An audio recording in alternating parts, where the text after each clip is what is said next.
في اشياء متابعيني اكثر الناس او المشاهير ما يعلموكم فيها.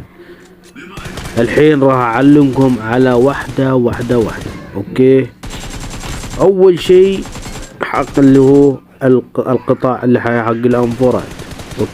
اوكي راح اسوي لكم فرق بين القطع هذه. في قطعة تزيد الدمج وفي قطعة تنقص الدمج على الاي كي ام او على اي سلاح انت تبغاه. شوف الحين هذه القطعة على الاي كي ام كم؟ 117. حلو 117. هذه شوف الى ركبنا هذه شوف كم تصير 114. هذه 117. الحين نبغى نجربها على الانفور. اوكي، هذه اللي هي تقلل الدمج كم؟ 94 بس. اذا ركبنا هذه القطعة كم تصير؟ 96. شوف اذا انت يعني روح الحين جربها بالمستودع.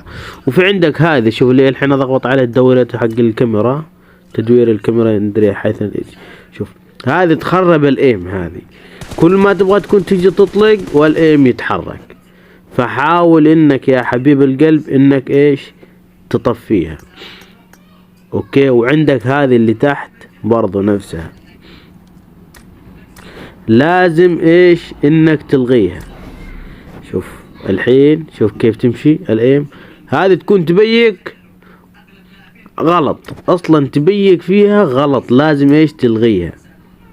والله انه لو لغيتهم هذول الثنتين راح يكون ايمك جبار.